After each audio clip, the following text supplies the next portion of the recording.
Hello नमस्कार दोस्तों। तो आज की इस वीडियो में हम लोग बात करने वाले हैं 1773 का रेगुलेटिंग एक्ट क्या है और इसके बारे में हम लोग आगे बात करेंगे। तो इसका जो पहला कदम था ये बहुत ही इम्पोर्टेंट रहा है ईस्ट इंडिया कंपनियों के लिए।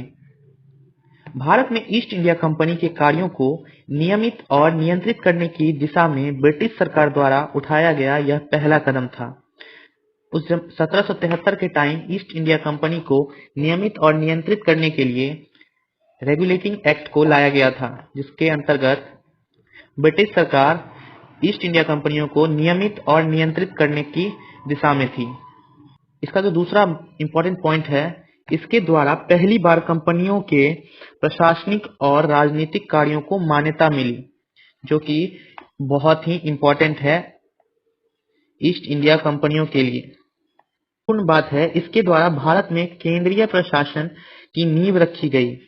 आप इस केंद्रीय प्रशासन का मतलब नहीं समझ पा रहे होंगे तो मैं आपको बता दूं। केंद्रीय प्रशासन का मतलब होता है कि सेंट्रल में बैठकर कोई एक स्थान से सभी ईस्ट इंडिया कंपनियों को नियंत्रण करना, इसे ही केंद्रीय प्रशासन कहा जाता है।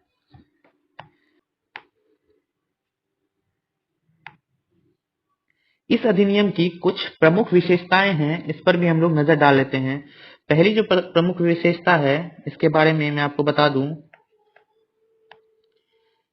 इस अधिनियम द्वारा बंगाल की गवर्नर को बंगाल का गवर्नर जनरल पद नाम दिया गया। मतलब बंगाल में पहले बंगाल का गवर्नर हुआ करता था, जिसे अब बंगाल का गवर्नर जनरल कहा जाने लगा। इसका मतलब ये था कि ब्रिटिश सरकार के अंतर्गत अब बंगाल का जो गवर्नर जनरल है वो ब्रिटिश सरकार के अंतर्गत आ गया था। साथ ही उसकी सहायता के लिए एक 4 सदस्यीय कार्यकारी परिषद का गठन किया गया था, जिसमें 4 सदस्य थे और जो कि बंगाल के गवर्नर जनरल को मदद किया करते थे। और जो पहले गवर्नर थे, गवर्नर जनरल थे लॉर्ड वॉरेन हेस्टिंग। ये बहुत ही इंपॉर्टेंट पॉइंट है, आप लोग इसे याद रखेंगे। इसके द्वारा अब जो दूसरा पॉइंट है हमारा, इसके द्वारा मद्रास एवं बंबई के गवर्नर बंगाल के गवर्नर जनरल के अधीन हो गए थे। इसका जो मतलब है, यहाँ पे पहले सभी जगहों पे अलग अलग गवर्नर हुआ करते थे, लेकिन जब बंगाल के गवर्नर जनरल को बनाया गया तब मद्रास और बंबई के जो गवर्नर थे अब वो बंगाल के गवर्नर के अधीन हो गए, जबकि पहले सभी प्रेसिडेंसियों के गवर्नर एक दूसरे से अलग अलग हुआ करते थे।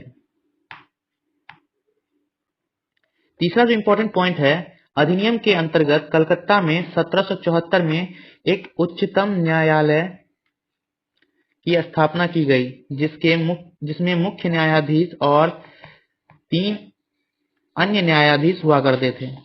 मतलब 1774 में भारत में न्यायालय को लाया गया था, उच्चतम न्यायालय को 1774 में लाया गया था रेगुलेटिंग एक्ट के अंतर्गत। ये बात भी आपको इंपॉर्टेंट है, याद रखना है। 1774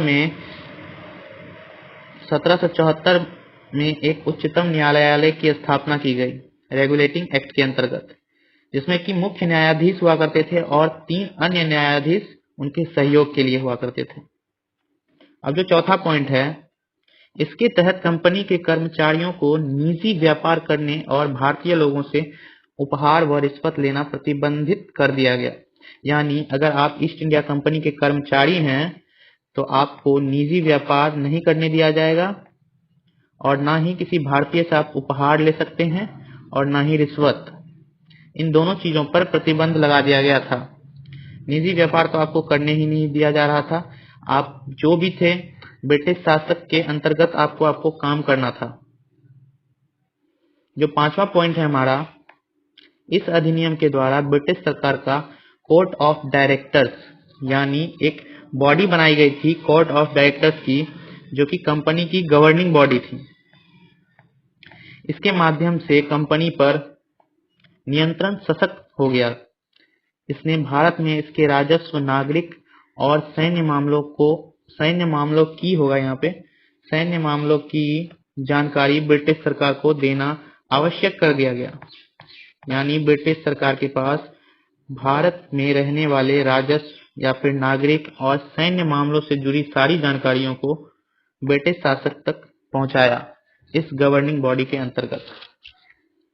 तो ये पूरी बात है जो कि आपको मैंने बताया रेगुलेटिंग एक्ट के अंतर्गत, और ये सारे इंपॉर्टेंट हैं आपके एग्जामिनेशन के व्यू से। तो आप इसे अच्छी तरह से नोट डाउन कर लें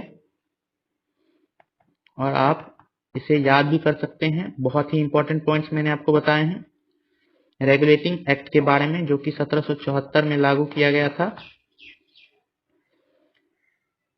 तो आज की वीडियो में बस इतना ही था दोस्तों, धन्यवाद।